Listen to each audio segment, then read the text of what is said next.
अस्सलाम वालेकुम, डॉक्टर अबू बकर खालिद है। आई होप आप सब खैरियत से होंगे।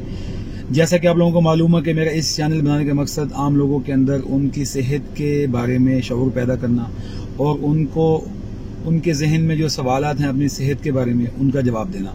आज मैं आप लोगों के साथ ऐसा मसला डिस्कस करने वाला हूँ जो कि अक्सर लोगों के साथ पेश आता है और उनको उसकी वजह मालूम नहीं होती। और वो मसला क्या है? वो मसला है कमर के निचले हिस्से में दर्द होना। जी हाँ, इस वीडियो में मैं आप लोगों को बतलाऊंगा कि कमर के निचले हिस्से में दर्द किस वजह से होता है और उसकी वजूहात क्या हैं और उनका इलाज हम किस तरह से कर सकते हैं। तो अभी तक जिन लोगों ने इस चैनल को सब्सक्राइब नहीं किया तो इस चैनल को सब्सक्राइब कर लें, और अगर आपको ये वीडियो अच्छी लगे तो उन लोगों के साथ लाजमी शेयर कीजिए जिनको ये मसला दरपेश है। तो आइए चलते हैं हम अपने मेन टॉपिक की तरफ। इस दर्द की वजह समझने के लिए ये समझना लाजमी है पहले कि इंसान के जिस्म की मेन सपोर्ट क्या है। वो है उसकी रीढ़ की हड्डी, जिनको हम आम जुबान में मोहरे बोलते हैं, या इंग्लिश या मेडिकल टर्मिनोलॉजीज में जिनको हम वर्टिब्रा बोलते हैं। अल्लाह ताला ने इंसान के जिस्म के अंदर उन मोहरों की, उन वर्टिब्राज की जो पोजीशन बनाई है वो एक नॉर्मल पोजीशन है। अगर वो अपनी पोजीशन से हटेंगे तो उसकी वजह से क्या होगा?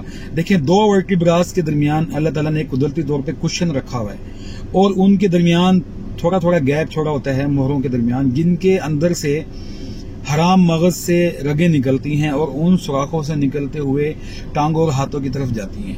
और ये हराम मगज दिमाग से निकलता है और कमर के निचले हिस्से तक जाता है।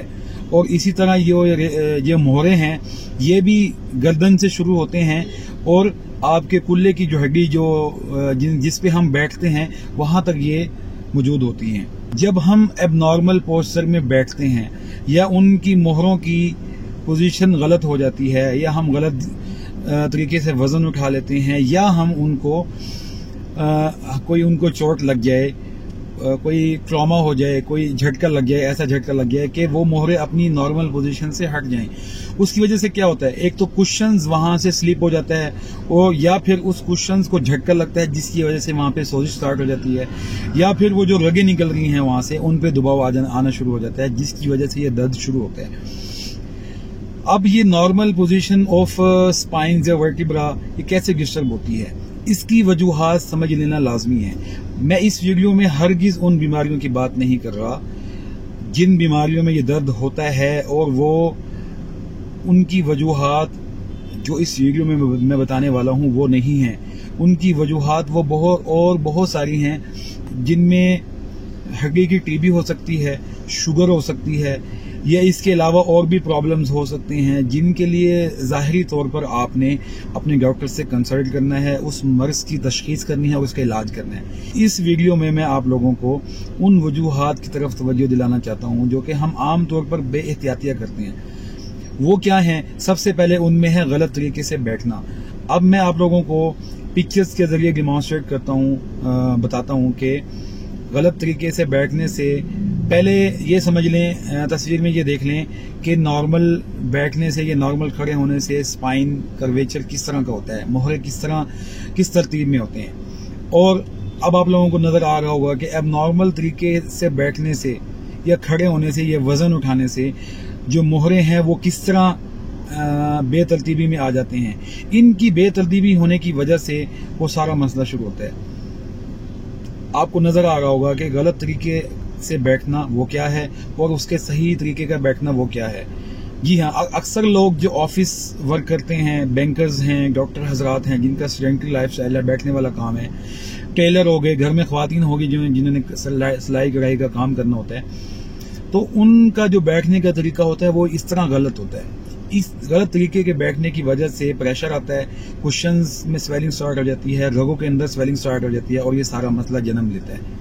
दूसरा जो आम तौर पे जो वजह नोट की गई है, जिनकी तरफ आम लोगों की तवज्जो नहीं जाती और उनको ये मसला दरपेश आ जाता है जरा सी बेहतियाती की वजह से, वो है गलत तरीके से वजन का उठा लेना।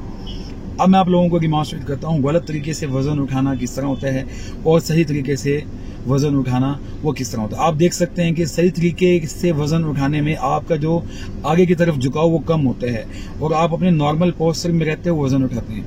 जबकि गलत तरीके से वजन उठाने में क्या होता है कि आप अपना सारा वजन अपनी मोहरों के ऊपर डाल रहे होते हो जो कि आप लोगों ने बिल्कुल नहीं करना, और ऑनवर्ड आपने इस चीज़ की एहतियात करनी है। ये चीज़ आपको बहुत फ़ायदा देगी। तीसरी चीज़ जो अक्सर लोगों को नहीं मालूम, वो ये है कि जो झुक के काम करना, कंप्यूटर यूज़ कर रहे हैं, कोई चीज़ लिख रहे हैं, पढ़ रहे हैं, एक है बैठना, एक है आगे की तरफ झुकना बगैर टेक के बैठना, और घंटों घंटों ऐसे काम करना कि आपका जो कंधों के दरमियान वाला हिस्सा है और जो नेक है वो आगे की तरफ बेंड हो जाए, जो कि नॉर्मल पोस्चर से बिल्कुल अपोजिट है। तो ये भी एक वजह होती है इस दर्द के जन्म लेने की। मैंने आप लोगों को जो मोटी मोटी बातें हैं जो आम तौर पे बेहतियातियाँ बरती जाती हैं हमारी ज़िंदगी में, मैंने इस वीडियो में उन इश्यूज़ की तरफ हाईलाइट किया है। मैंने हरगिज़ उन बीमारियों की तरफ आप लोगों को गाइड नहीं कर रहा कि जिनकी वजह से ये दर्द होता है और आप उनमें ये एक्सरसाइज करने लग जाएं या इलाज जो मैं आप लोगों को बतलाऊंगा वो करने लग जाएं। उन मर्ज़ की आपने तशख़ीस करवानी है, उनके लिए डॉक्टर से कंसल्ट करना है, उनके लिए हरगिज़ ये वीडियो नहीं है। ये वीडियो सिर्फ उन लोगों के लिए है जिनको, जो ऑफिस वर्कर्स हैं, घर में सिलाई कढ़ाई का काम करती हैं औरतें, या टेलर हैं आमतौर पे जो कपड़े सीते हैं और वो सही तरीके से बैठते नहीं है, वजन उठाने वाले मजदूर लोग हैं या जिनका वजन उठाने का काम है, उन लोगों के लिए मैंने ये वीडियो बनाई है कि उन लोगों को ये एहतियातें करनी चाहिए ताकि उनके अंदर ये दर्द शुरू ना हो। और इसकी कम्प्लिकेशन क्या क्या हो सकती हैं? कम्प्लिकेशन ये होती हैं कि ये दर्द बढ़ते बढ़ते इतना बढ़ जाता है, ये सूजन इतनी बढ़ जाती है रगों की और मोहरों के दरमियान कुशन्स की, कि ये फालिज तक बाहर चली जाती है। और फिर इसका मसला दवाइयों से हल नहीं होता, ना ही कोई एक्सरसाइज से हल होता है, बल्कि सर्जरी भी करनी पड़ जाती है।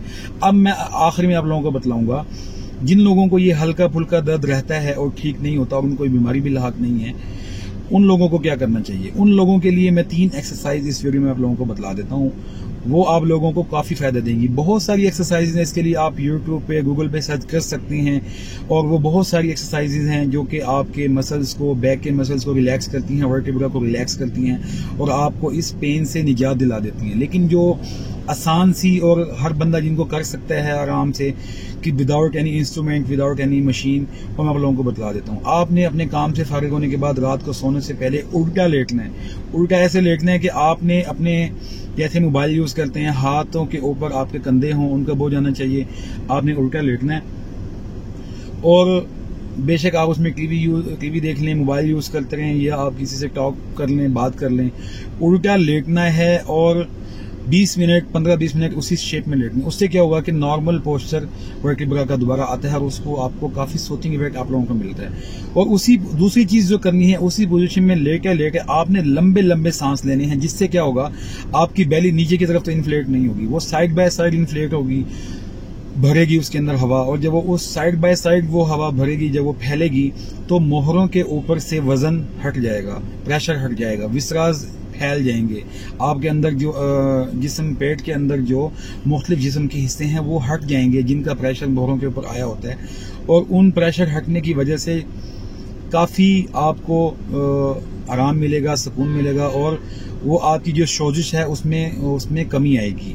तीसरी चीज़ जो आप लोगों ने करनी है वो थोड़ी सी ऑकवर्ड सी एक्सरसाइज है, वो ऐसे करनी है, आपने सजदे वाली पोजीशन में आना है, जैसा कि आप तस्वीर में देख रहे हैं, और उस पोजीशन में आके आपने एक साइड का हाथ और अपोजिट साइड की लेग, उसको उठा के बिल्कुल सीधा करना है, और जो 2 बाकी हाथ और टांगे हैं उन पे आपने सपोर्ट करनी है, अपने आप को सपोर्ट करना है, खड़ा करना है।